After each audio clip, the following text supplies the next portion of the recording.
Oui, ben, merci beaucoup. Merci à tous. J'ai pu vous rejoindre malheureusement que cet après-midi, mais j'étais vraiment ravie d'écouter les résultats de ce programme.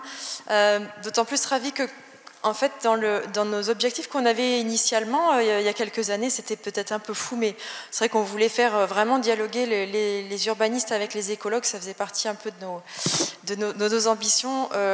Au premier round de présentation de projets pour les aspects plutôt méthodaux, c'est vrai qu'on sentait qu'il y avait encore du vocabulaire particulier de chacun des deux.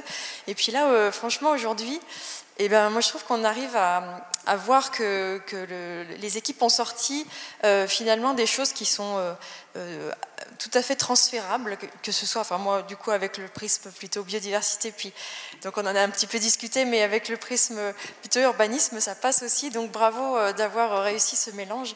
Et le deuxième mélange sur lequel qui nous tient beaucoup à cœur, c'est aussi le mélange entre scientifique et gestionnaire. Donc ça, j'espère qu'à l'échelle locale, ça aura fait un peu progresser les deux pour comprendre à la fois les enjeux de gestion et les sujets qui sont portés par les scientifiques. Et voilà, ça, je souhaite vraiment que ça puisse continuer de vivre par ailleurs dans d'autres sphères aussi. Nous, je sais qu'on a des sujets à l'international où on m'a demandé d'essayer de valoriser les projets dans le forum mondial de l'urbain où ils veulent faire de la biodiversité, donc c'est une occasion.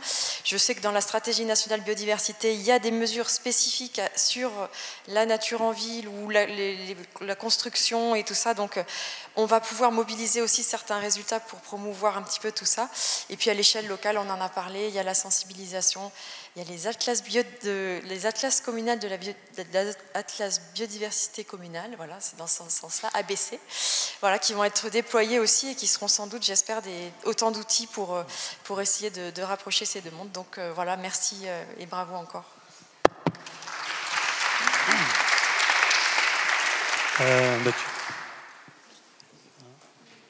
Bon, moi je vais juste te remercier, donc je voulais parler aussi d'échelle, j'arrête, on a suffisamment de matériaux, je pense, pour pouvoir travailler, pouvoir rebondir, pour pouvoir, voilà, donc on va avoir pas mal d'échanges. Moi je voulais juste remercier le conseil scientifique, on est quand même un peu plus de 25, et au début on a bien travaillé, peut-être un peu moins après, mais au début, pendant 2 ans, il y a eu beaucoup de réunions.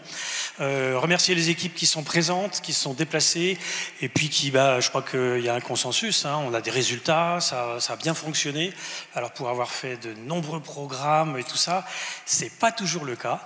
Et donc moi je trouve que c'est quelque chose de très intéressant. Il y a vraiment une progression dans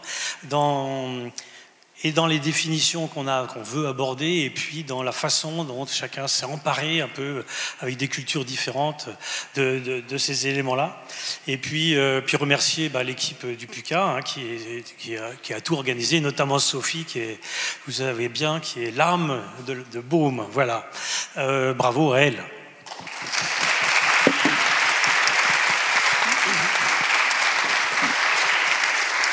Alors on avait commencé avec un mot introductif d'Hélène Pesquine. Je vais lui laisser le mot de la fin aussi.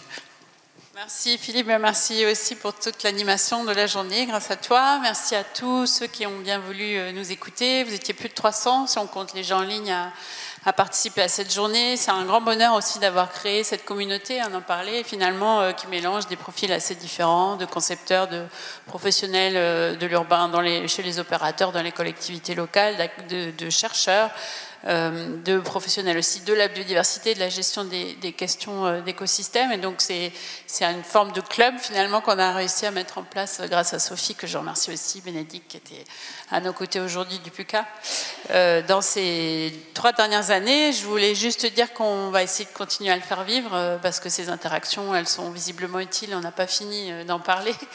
Évidemment poursuivre les travaux de François-Marie, mais aussi au travers de la valorisation des recherches, hein, puisque les 6 recherches du programme touchent à leur fin, bien que la REP nous ait dit qu'ils avaient pris un peu de retard, on devrait réussir à tenir le bout.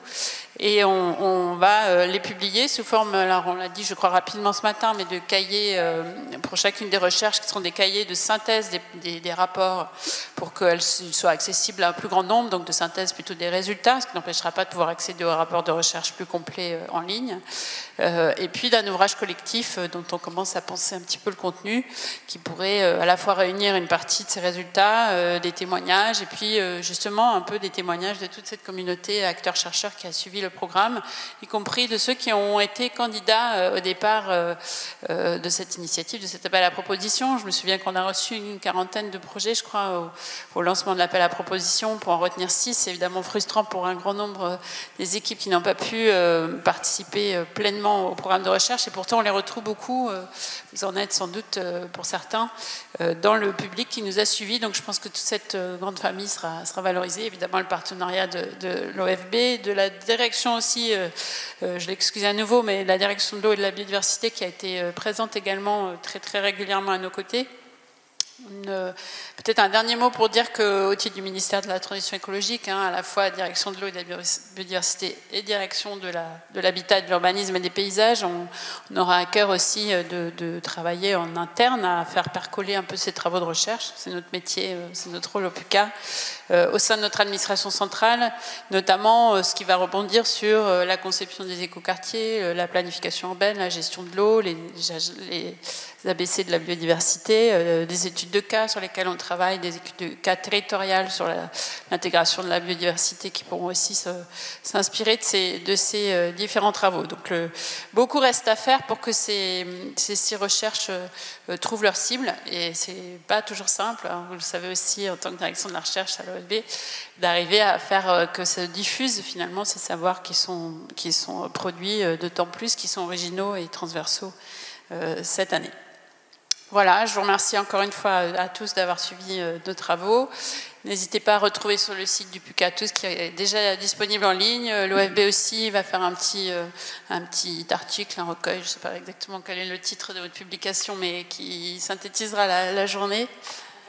Voilà, et donc on aura un peu tous les formats pour retrouver les contenus qui ont été présentés aujourd'hui, y compris le replay de cette journée grâce à la technique, que je remercie aussi qui nous a soutenus toute la journée. Merci à vous. Au revoir.